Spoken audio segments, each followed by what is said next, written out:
2 दिन का national seminar हो रहा है। आज उसके इफ्तिताई प्रोग्राम के लिए और मेरी सहेली शाइस्ता के इस किताब के इजरा प्रोग्राम के लिए यहाँ सदर की हैसियत से स्टेज पर मौजूद प्रोफेसर जनाब एजी खान साहब, जनाब बशर नवाज़ खान साहब, शाहिद लतीफ़ साहब, डॉक्टर ज़हीर अली, प्रोफेसर अतीक़ुल्लाह साहब, डॉक्टर फ़याज़ खान, प्रोफेसर हमीद खान साहब, ज़हीर अंसारी साहब, शब्बीर अंसारी साहब, डॉक्टर हमीद सर, ख्वाजा मोइनुद्दीन, एहसन क़ादरी, मुश्ताक़ अहमद साहब, अनवर ख़ान साहब, जनाब मुस्तफ़ा फ़ारूक साहब, प्रोफेसर मुनव्वर अली, नूरुल हसनैन साहब, सालिक हसन ख़ान साहब, मुक़ीम ख़ान साहब, K N Chishti sir, doctor Salim Mohiuddin, Khalid साहब, आफ्ताब साहब, शाइस्ता और इस प्रोग्राम के डायस पर और इस हॉल में मौजूद सभी मुअज़्ज़िज़ हाज़िरीन। अदब की ये महफ़िल है, नेशनल सेमिनार होने जा रहा है और ये सेमिनार्स और ये अदब पर होने वाले प्रोग्राम्स जो हैं, इनकी अहमियत के बारे में अगर सोचा जाए तो ये दौर साइंस टेक्नोलॉजी का दौर है और इतना तेज़ रफ्तार दौर शायद ही किसी तारीख़ में कभी हमको देखने को मिला है। आज हम साइंस का एक एडवांसमेंट देखते हैं तो कल वो पुराना हो जाता है। आज हमारी एक उंगली के इशारे पर हम दुनिया में कहीं भी पहुंच सकते हैं, कहीं भी बात कर सकते हैं। सैटेलाइट के ज़रिए से आज हम पूरी दुनिया हमारी मुट्ठी में कर सके हैं। साइंस और टेक्नोलॉजी के एडवांसमेंट के साथ साथ एक मटीरियलिस्टिक और कमर्शियल सोसाइटी हमारी बनती हुई नज़र आ रही है। अदब हो, फ़न हो, ज़बान हो, तहज़ीब हो, हमेशा से ये एक सिविलाइज्ड सोसाइटी के पैरामीटर्स माने गए हैं, क्योंकि सिविलाइज्ड सोसाइटी में अगर ये सारी चीज़ें हैं तो ही उसकी कोई कदर है, वरना कमर्शलाइज्ड सोसाइटी जिसका ना कोई तारीख हो, ना कोई उसके पास इस तरह की वेल्थ हो। अमेरिका के जैसे मुल्क हैं जहाँ पर आपको ना कोई बहुत पुरानी तारीख मिलेगी, ना कोई वहाँ पर इस तरह फ़न, अदब, तहज़ीब का कोई तसव्वुर आपके सामने रहेगा। लेकिन हिंदुस्तान ऐसा मुल्क है, तो उर्दू के अंदर हम एक प्राइड महसूस करते हैं, फ़ख्र महसूस करते हैं। उर्दू हमारी ज़बान है, हमारी शनाख्त है, हमारी आइडेंटिटी है। ये ज़िंदा रहना चाहिए, क्योंकि अगर इसकी फलाह बहबूद नहीं होती है तो आहिस्ता आहिस्ता हमारी आइडेंटिटी भी ख़त्म होती जाती है। और उस तरह के हालात आज की इस कमर्शियल सोसाइटी में नज़र आने लगे हैं। आपने सही कहा कि एक शेर जो है वो 5 घंटों के बहस पर हावी होता है। हम एक शेर में बहुत कुछ कह देते हैं जो हम शायद एक पूरी किताब में ना कह सकें। और आपने यहाँ मिसालें भी दी पार्लियामेंट की और प्राइम मिनिस्टर और लीडर ऑफ अपोजिशन की। कभी कभी ये भी डर लगता है कि कहीं हमारी तहज़ीब, हमारी ज़बान, हमारी शनाख्त ये इन सियासतदानों के चक्कर में गायब ना हो जाए, उनकी खिदमत में उनके पीछे पीछे रहकर कहीं हम अपनी शनाख्त खो न दें। इस तरह का माहौल भी आज हमें बनता हुआ नज़र आ रहा है। इसको संभालने की ज़रूरत है। किस तरह संभल सकता है? मुझे लगता है साइंस टेक्नोलॉजी की कितनी ही तरक्की हो जाए, लेकिन अदब, फ़न, इसमें जो समाज की क्वालिटी डेवलप होती है, समाज में जो एक क्वालिटी की ज़रूरत है, वो एहसासात की नज़ाकत में होता है। क्योंकि अगर हमारे एहसासात ब्लंट होते जाएं, उसमें वो नज़ाकत न रहे, उसमें वो सेंसिटिविटी न रही, तो मुझे लगता है समाज का दर्जा भी ख़त्म होता जाता है। इसी को कल्चर हम कहेंगे। आज उस तरीके का माहौल बनता हुआ नज़र आ रहा है। कहीं हम जो इंसानी एहसासात हैं, चाहे वो मुस्कुराहट के हों, अभी आपने जैसा कहा तबस्सुम होना चाहिए चेहरे पर, तनकीद और क्रिटिसिज्म ये उसी का एक पहलू है कि सेंस ऑफ ह्यूमर इंसान में होना चाहिए। सेंस ऑफ ह्यूमर के साथ साथ उसमें दर्द का एहसास भी होना चाहिए। आज दर्द का एहसास भी हम में कितना बाकी है, वो हमने सोच के देखना चाहिए। क्योंकि जब हम, अब एक आम मिसाल देती हूँ, सड़क पर आज जब भी हम चलते हैं तेज़ रफ्तार गाड़ियों में तो हम जा रहे हैं, लेकिन अगर कोई सड़क पर एक्सीडेंट हो जाता है, एक आदमी वहाँ तड़पता हुआ ज़ख्मी नज़र आता है, हम में से कितने लोग वहाँ रुककर उसको मदद करने की कोशिश करते हैं? या हम में से 99% लोग ये सोचेंगे कि ये भी लेना इससे नहीं है, बल्कि कुछ लोग ऐसे हैं जिनको इस तरह के चीज़ों में, चाहे वो सड़क पर दिखे, चाहे टीवी पर दिखे, चाहे सिनेमा में दिखे, एक अलग किस्म का सैडिस्टिक प्लेजर मिलता है।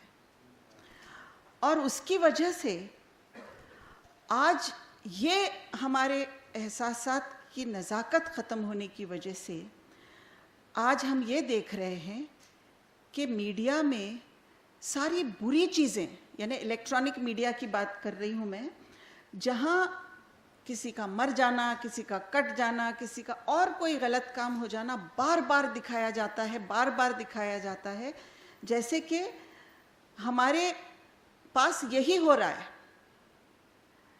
अब औरतों पर जो मजालिम की बात हो, इलेक्ट्रॉनिक मीडिया पर ये इतनी शिद्दत से दिखाया गया कि इंटरनेशनल लेवल पर लोगों में ये हमारे बारे में इमेज पैदा हो गया कि हिंदुस्तान में औरत महफूज नहीं है और औरत के साथ यहाँ बहुत गलत सुलूक होता है, और इस वजह से जो असरात हो सकते हैं वो इतने ख़तरनाक असरात हो सकते हैं कि इन्वेस्टमेंट हमारे जो भी आना चाहिए इंटरनेशनल लेवल से हमारे मुल्क में, टूरिज़्म जो होना चाहिए, उस पर बहुत बड़ा असर, नेगेटिव इफ़ेक्ट जो है होता हुआ हमको नज़र आ सकता है।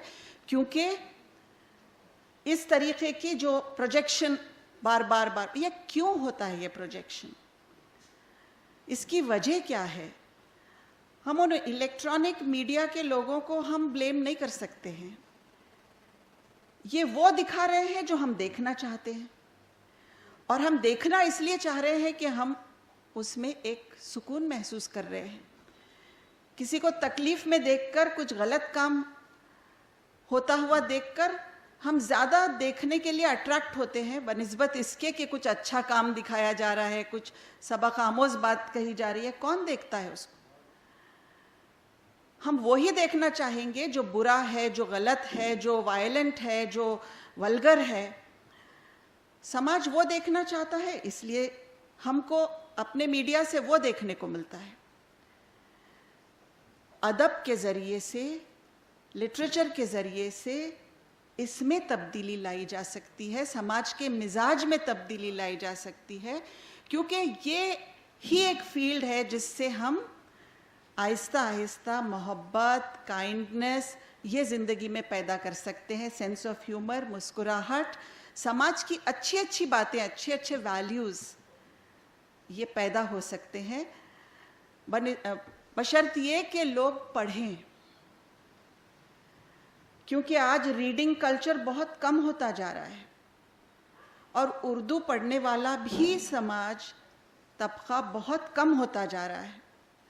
अब जिम्मेदारी बनती है हमारे टीचर्स की, हमारे एजुकेशनल इंस्टीट्यूशंस की, कि उन्होंने ये दर्जा लोगों तक किस तरह उस दर्जे को मेंटेन करने के लिए, एहसासात को मेंटेन करने के लिए, कैरेक्टर को बनाए रखने के लिए क्या करते हैं।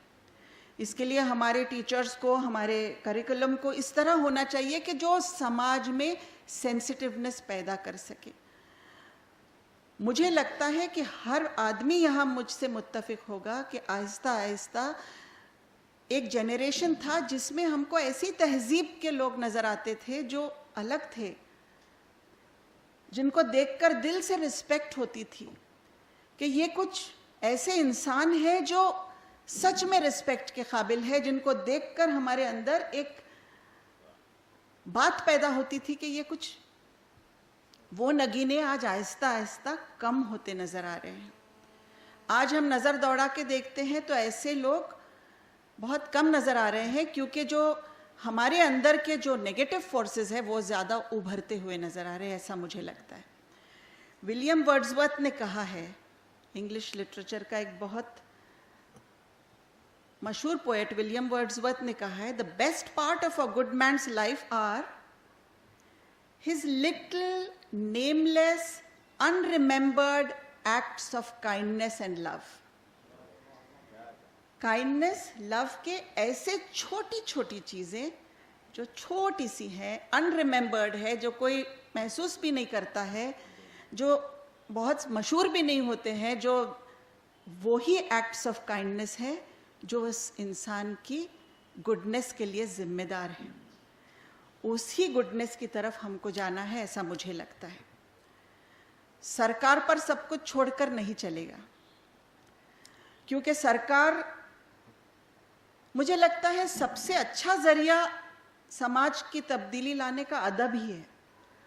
अदब हो या टेक्स्ट बुक्स हो बच्चों के, वो बच्चों के टेक्स्ट बुक्स में भी वो मियार होना चाहिए, क्वालिटी आनी चाहिए, जिसकी वजह से ये एहसासात हम उस जेनरेशन में पैदा कर सकें। मुझे लगता है हमको छोटे बच्चों से शुरुआत करने की ज़रूरत है, क्योंकि 80% इंटेलेक्चुअल डेवलपमेंट ये 10 साल से कम उम्र में होता है, और उस उम्र में अगर हम बच्चों में ये एहसासात पैदा करने में हम कामयाब हो जाएं तो बहुत कुछ हो सकता है। फिर वही या शब को देखते थे कि हर गोशे बिसात दामाने बागबान कफ़े गुल फरोश, फिर वही समाज हमको नज़र आ सकता है। लेकिन इसके लिए हम में से हर एक को बहुत सिंसियरिटी के साथ, बहुत मेहनत के साथ आज काम करने की ज़रूरत है। मैं एक मिसाल देना चाहती हूँ। शाहिद लतीफ़ साहब यहाँ है, इनकलाब डेली मैं देखती हूँ, उर्दू के 4-5 अखबारात हैं जो जब नज़र डालते हैं तो ऐसा लगता है कि सच में हमारे कौम का जो दर्द है वो इसका अक्स हमको इन अखबारात में नज़र आता है, वो रिफ्लेक्शन नज़र आता है, हमारे प्रॉब्लम्स दिखते हैं, ये समाज किस दौर से गुज़र रहा है वो सब उर्दू अखबारात में नज़र आता है। लेकिन वो पहुंचता कहाँ तक है? मुझे ये देखकर बहुत तकलीफ होती है कि सरकार तक वो नहीं पहुंच रहा है, क्योंकि सरकार अगर वो दर्द को अपने उर्दू अखबारात के ज़रिए से समझ सकती तो शायद सरकार कुछ प्रोएक्टिव रोल प्ले कर सकती थी। बहुत बार, क्योंकि मैं भी उर्दू पढ़ती नहीं हूँ उतना, मेरा तो इंग्लिश लिटरेचर सब्जेक्ट है और मैं ज़्यादातर अंग्रेज़ी अखबारात पढ़ती हूँ, थोड़ा बहुत मराठी पढ़ लेती हूँ, लेकिन उर्दू अखबार पढ़ने में मुझे भी तकलीफ़ होती है क्योंकि मैं उर्दू बहुत कम पढ़ती हूँ।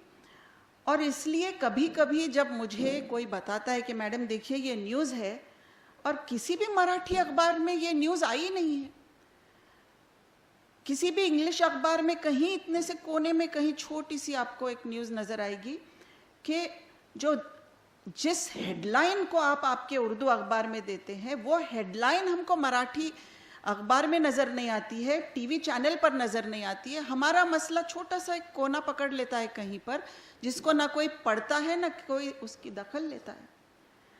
इसका भी कोई ना कोई हमको इलाज ढूंढने की ज़रूरत है कि हमारी ज़बान का, हमारी कौम का जो है पहुँच वहाँ तक जाए, उसकी दखल ली जाए।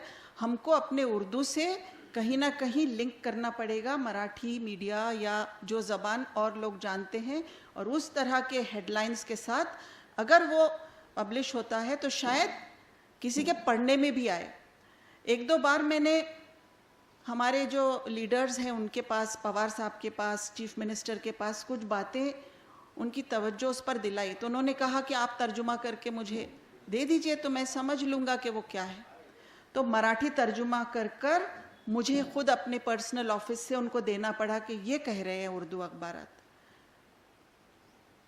तो मुझे लगता है कि अगर वहाँ हमारी दखल नहीं ली जा रही है तो हमको आपस में बैठकर, शाहिद लतीफ़ साहब से ख़ास तौर पर मैं ये कहना चाहूँगी कि हमको अपनी बात किसी तरह ये सॉल्यूशन निकालना होगा कि वो मराठी या इंग्लिश के ज़रिए से भी उतनी ही ब्रॉड पब्लिसिटी उसको मिले, क्योंकि जो चला रहे हैं अखबारात वो ही अफोर्ड कर सकते हैं। अखबार चलाना कोई मामूली बात नहीं है। अखबार चलाना या कोई टीवी चैनल चलाना ये बहुत ही मुश्किल काम है, जो हर एक के बस की बात नहीं है। तो कम से कम जो लोग आप आपस में मिलते हैं, आप इसका भी सोल्यूशन निकालने की कोशिश करें, ताकि आपकी बात सिर्फ हम तक आकर महदूद न रह जाए, ऊपर तक भी जाए। वहाँ भी जब हम अपनी आह जब निकलती है तो वो आह वहाँ तक पहुँचे, ऐसा मुझे शिद्दत से महसूस होता है। ये भी बात आज के इस मौके पर मैं कहना चाहती हूँ। आज खान शमीम साहब ने, जिन्होंने बहुत खिदमत की है उर्दू की, और बहुत ही अच्छे अंदाज में वो हमेशा किसी भी प्रोग्राम में उनकी नज़में हमको सुनने को मिलती है, बहुत ही अच्छे अंदाज में वो लिखते हैं। बशर नवाज साहब है और कई यहाँ पर हस्तियाँ हैं जो उर्दू की खिदमत कर रहे हैं। कहीं कहीं उनको रिकॉग्नाइज भी किया जा रहा है। चाहते हुए भी अगर हम वहाँ तक पहुँचेंगे नहीं तो वो कैसे होगा, यही फ़िक्र मुझे थोड़ा सा बेचैन करती है। मैं शाइस्ता को भी मुबारकबाद देती हूँ कि एक अच्छी किताब आई है। मैं और शाइस्ता बहुत क्लोज़ फ्रेंड्स रहे हैं, यूनिवर्सिटी के वक्त से हमारे बीच में बहुत नज़दीकी है, और मुझे खुशी है कि आज शाइस्ता की बुक जो है मेरे हाथ से रिलीज़ की गई। इतना ही कहती हूँ, इजाज़त चाहती हूँ। शुक्रिया।